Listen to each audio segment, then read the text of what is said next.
बिस्मिल्लाहिर्रहमानिर्रहीम। अस्सलाम वालेकुम। मैं हूं मोहम्मद इशफाक अंसारी और आप देख रहे हैं मेरा सोशल मीडिया चैनल।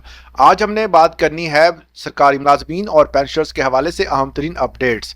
आज 7 मई है 2026। आज के दिन हम आपके साथ शेयर करेंगे कि मौसम गर्मा की तातीलात का ऐलान हुकूमती सतह पर कर दिया गया है। 25 मई से लेकर 16 अगस्त तक छुट्टियां मौसम गर्मा की तातीलात का शेड्यूल जो है वो हुकूमत ने जारी कर दिया है। इन दिनों के दौरान जो है तमाम तालीमी अदारे बंद रहेंगे और अगर कोई भी सरगर्मी इस दिनों में देखी गई तो उनके खिलाफ सख्त कार्रवाई की जाएगी। हुकूमती सतह पर इस हवाले से इकदाम किए गए हैं। आपको पता है कि वैसे भी लॉकडाउन की सूरत हाल है। 8 बजे तमाम दुकानें, रेस्टोरेंट और हर चीज़ जो है वो बंद हो जाती है, मगर एमरजेंसी सूरत हाल के लिए मेडिकल स्टोर्स और इसके अलावा एमरजेंसी हॉस्पिटल्स और जितनी भी फार्मेसीज वगैरह हैं तमाम तरह खुली रहती हैं। अब इस सूरत हाल में पाकिस्तान जो है वो फ्यूल की बचत कर रहा है। प्राइसेस बहुत ज़्यादा है और अब जो है इन प्राइसेस के मद्देनज़र रखते हुए तमाम तरह डिपार्टमेंट्स को अलाउंसेस में इजाफे का हुकूमत सोच रही है। दिया नहीं है, अभी तो सोच रही है। इस हवाले से अब जो है वो पंजाब असम्बली में एक करारदाद पेश की गई है। फिलहाल उस पर कोई वर्किंग नहीं हुई, अभी सिर्फ पेश की गई है कि महंगाई के हिसाब से तमाम सरकारी मुलाजमीन के अलाउंसेस में इजाफा किया जाए। जबकि दूसरी तरफ बिजली के सार्फिन के लिए तारीख साज रिलीफ नेपरा ने दिया है। क्या सिर्फ 1 पैसा जो है वो कमी कर दी गई है बिजली के नरखों में।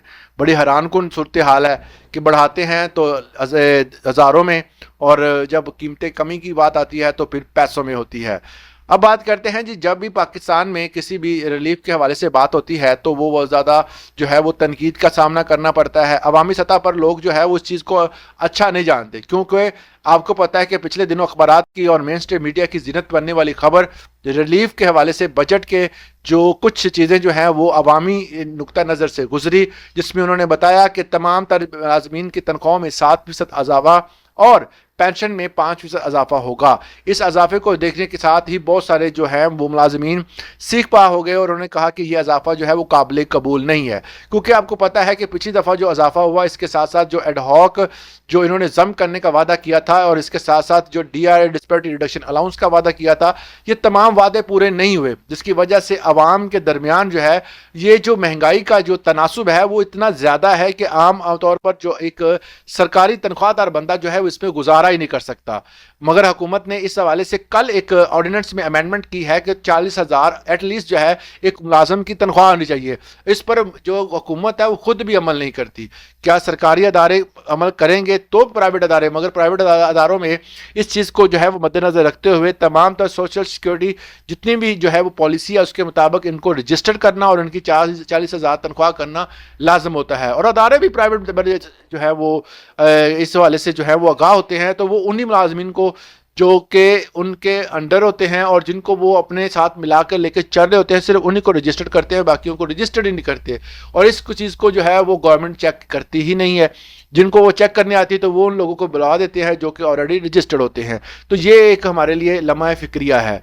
दूसरी तरफ तनख्वाहों के मामले को अगर देखा जाए तो तनख्वाह बढ़ाने का मामला जो है, क्या हुकूमत जो है जब अपनी तनख्वाहें बढ़ाने की बारी आती है तो क्या ये IMF से पूछती है? IMF से कोई बात इनकी होती है? बिल्कुल भी नहीं होती। इसकी मैं आपको एग्जांपल दे देता हूं कि सिंध असम्बली के मेंबरान की तनख्वाह बढ़ाने का मामला आया तो इन्होंने खुद ही जो है वो इस हवाले से करारदाद पेश की, कसरत राय से मंजूर हुई, जिसमें 900% जो है वो इजाफा किया गया था। आप सोच कर हैरान होंगे, इस दौरान जो है ना IMF आड़े आया, ना किसी और अदारे ने, ना ही मीडिया पर इस हवाले से बात हुई।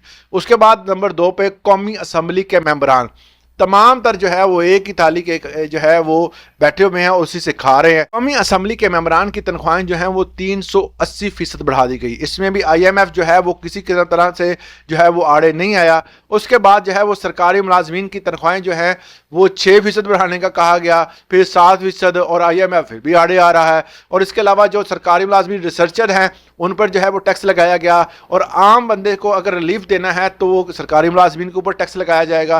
तो आपको शायद याद हो कि सबसे ज़्यादा जो है वो टैक्स देने वाला अगर कोई अदारा सामने आया है तो वो मुलाजमीन ही है।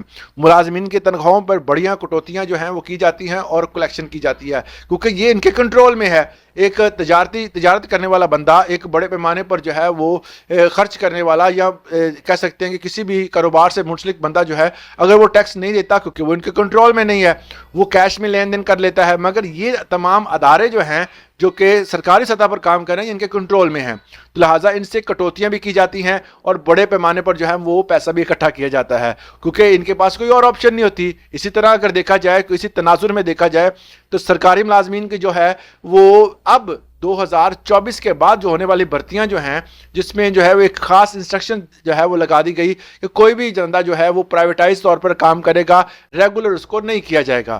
اب ہر ادارہ جو ہے وہ پرائیویٹائزیشن کی طرف جا رہا ہے، تمام جو سکول ہیں اس کو بھی پرائیویٹائز کیا جا رہا ہے، اور اس کے ساتھ ساتھ جو ہے وہ ایک نئے شیڈول کے تحت صحت کے جتنے بھی مرکز تھے دیہی علاقوں میں ان تمام کو پرائیویٹائز کر دیا گیا۔ تمام ملازمین جو ایڈ ہاک پہ تھے، یا وہ تمام ملازمین جو کہ ڈیلی ویجز پہ کام کر رہے تھے، ان کو بھی فارغ کر دیا گیا۔ مطلب کہ ہر طرح سے جو ہے جس طرح پی آئی اے کو جو ہے وہ فوری طور پر جو ہے اس کو بیچ دیا گیا، اور اس کے بعد جو ہے وہ تمام ملازمین جو ہیں اب ان کے جو صورتحال ہو، آپ کو پتہ ہی ہے کہ انہوں نے کہا کہ 2 سال ہم چلائیں گے، اس کے بعد جو کام کرے گا اس کو رکھیں گے، باقیوں کو ہم نکال دیں گے۔ مطلب یہ ہے کہ کسی بھی ادارے کو جو ہے وہ جب یہ فروخت کرتے ہیں تو کسی قسم کا ان کے ساتھ ایگریمنٹ نہیں ہوتا ملازمین کے حوالے سے، صرف جو ہے وہ اپنے پیسے لیتے ہیں اور ادارے کو فروخت کر دیتے ہیں، اور یہ پاکستان میں چل رہا ہے، اس کو کہتے ہیں پرائیویٹائزیشن۔ اب لیسکو، فیسکو، اس کے علاوہ جو جتنے بھی ادر ادارے جو اس طرح کے جو انرجی کے ریلیونٹ ادارے ہیں ان کو بھی حکومت جو ہے وہ پرائیویٹائز کرنے کا سوچ رہی ہے، جس میں پہلی کڑی جو انہوں نے لگا دی ہے کہ تمام تر نیپرا نے تمام تر ملازمین جتنے بھی تھے جن کو فری یونٹس دیے جاتے تھے اس پر مکمل ہائی کورٹ کے تحت جو ہے وہ پابندی لگا دی گئی ہے۔ اب مگر ایک چیز اس میں ہے کہ جب آپ نے ان امپلائیز کو رکھا تھا تب یہ تمام چیزیں شکیں اس میں شامل تھی کہ آپ نے اتنے یونٹ ان کو فری دینے ہیں، یہ ان کے الاؤنسز ہیں، یہ ان کی تنخواہیں ہیں، تو پھر ان کے ساتھ یہ تضاد کیوں ہے؟ ویسے تو بہت سارے لوگ کہیں گے جی یہ بڑا اچھا ہوا، مگر یہ ہے کہ حکومت جب بھی کسی کے ساتھ ایگریمنٹ کرتی ہے تو اس پر پورا ہونا چاہیے۔ اس حوالے سے اگر کوئی بندہ سٹے لیتا ہے تو وہ اس حوالے سے بڑی آسانی سے اپنے حقوق لے سکتے ہیں، کیونکہ حکومت کا ایگریمنٹ آلریڈی جو ہے ان کے ساتھ موجود ہے۔ تو مزید اس طرح کی انفارمیٹیو ویڈیوز کے لیے چینل کو سبسکرائب کرنا مت بھولیے گا۔ اجازت دیں، اللہ حافظ۔